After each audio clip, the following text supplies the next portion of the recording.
Hello everyone, and welcome back to our channel. Today, we're diving deep into one of the most misunderstood and tragic tales in all of Greek mythology, the story of Medusa. You probably know her as the snake-haired monster whose gaze could turn men to stone. But was she always a monster? The answer might surprise you. Peel back the layers of myth, and you'll find a story not of a villain, but of a victim. So, grab your snacks, get comfortable, and let's unravel the heart-wrenching curse of Medusa. Before the snakes and the stony stare, Medusa was known for her breathtaking beauty. She was one of three sisters, the Gorgons, but unlike her immortal siblings, Stheno and Euryale, Medusa was mortal. She served as a priestess in the temple of Athena, the goddess of wisdom and warfare. To be a priestess for Athena was a high honor, but it came with a strict vow. She had to remain a maiden, dedicated solely to the goddess. Medusa was renowned not just for her lovely face, but for her radiant golden hair, which was said to rival the beauty of the goddess herself. People would travel from all over just to catch a glimpse of her. Her life was one of devotion and peace, but her extraordinary beauty attracted unwanted attention, particularly from Poseidon, the mighty god of the sea. Poseidon was relentless in his pursuit of Medusa. She, faithful to her vows and her goddess, rejected his advances time and time again. But the gods of Olympus were not accustomed to being told no. One fateful day, in an act of pure arrogance and power, Poseidon violated Medusa right inside the sacred walls of Athena's temple. It was a terrible act of desecration, an insult to both Medusa and the goddess she served. You would think Athena, a powerful goddess, would rush to defend her loyal priestess. You would expect her to punish Poseidon for his crime. But that's not what happened. In a shocking and cruel twist of fate, Athena's wrath was turned not on Poseidon, the perpetrator, but on Medusa, the victim. Why? The reasons are debated. Some say Athena was jealous of Medusa's beauty. Others believe she was furious that her temple had been defiled, and she blamed Medusa for allowing it to happen, as if she had any choice. It was a classic tragic case of blaming the victim. So, what was Athena's punishment? It was a curse of unimaginable cruelty, designed to strip Medusa of everything she held dear. Her beautiful flowing hair, the very feature that had attracted so much admiration, was transformed into a writhing, hissing mass of venomous snakes. Her once enchanting face became so monstrous, so terrifying, that any living creature who dared to look upon it would be instantly turned to solid stone. Athena didn't just take away her beauty. She turned Medusa into a weapon, a monster, and a pariah, forever isolated from the world. Her mortality, once a simple fact of her existence, now became a ticking clock on her suffering. Imagine the horror and despair Medusa must have felt. One moment, she is a devout priestess, admired and respected. The next, she is a hideous creature, feared and hunted.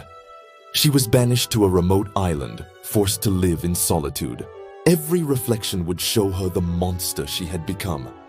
Every living thing that approached her, whether a person or an animal, would be frozen in an eternal statue of terror.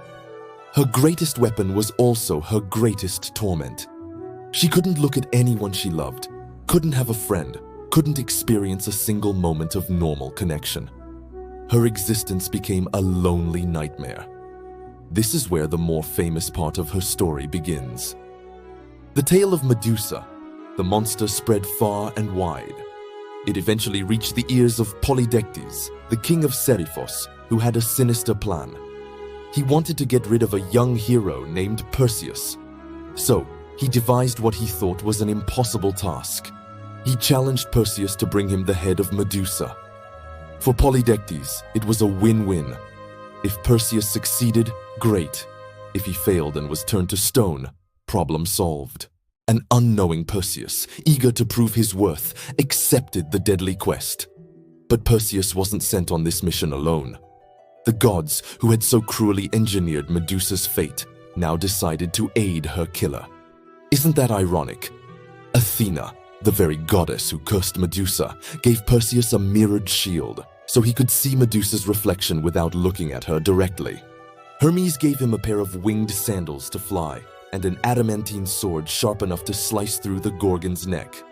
Hades even lent him his helm of darkness, a cap that would make Perseus invisible. Armed with these divine gifts, Perseus was more than ready. He was essentially a super soldier on a mission against a tragic, isolated woman. Perseus flew to the Gorgon's lair. He found the three sisters sleeping. Using the polished shield to guide him, he crept toward Medusa. He saw not her face, but its monstrous reflection, the snakes for hair, the terrible visage. He raised his divine sword. In one swift motion, without ever looking at her, Perseus beheaded Medusa, ending her cursed life. Her suffering was finally over, but in the most violent way possible. And even in death, her story wasn't finished. From her neck sprang two children of Poseidon, the winged horse Pegasus and the giant Chrysaor. A final, haunting reminder of the assault that had sealed her fate. Even after her death, Medusa's power was exploited. Perseus placed her head in a special bag and used it as a weapon on his journey home. He turned his enemies to stone, including King Polydectes himself. Eventually, he presented the head to Athena. And what did the goddess do? She placed Medusa's head on her own shield, the Aegis, turning her victim's tormented face into a symbol of her own power, a fearsome emblem to terrorize her enemies. The ultimate insult. Medusa's suffering was weaponized, first in her life and then, eternally, in her death. So, when we look back at the myth of Medusa, what do we see? Do we see a simple monster from an ancient adventure story? Or do we see something more profound? Medusa's story is a powerful and tragic commentary on injustice, on the abuse of power, and on how society can punish victims instead of perpetrators. She was not born a monster. She was made one by the cruelty of gods and the unfairness of her world. Her tale has resonated through the ages, becoming a symbol for many. A symbol of female rage, of survival, and of the monstrousness of injustice itself. She is a reminder that behind every monster, there is often a story of pain. Thank you so much for joining me on this deep dive into the real story of Medusa. It's a tale that's far more complex and heartbreaking than most people realize. What do you think? Was Athena's punishment justified? Let me know your thoughts in the comments below. I love reading your perspectives. If you enjoyed this video and want to explore more hidden stories from mythology, please hit that like button and subscribe to the channel. Don't forget to ring the notification bell so you never miss an update. Thanks for watching, and I'll see you in the next video.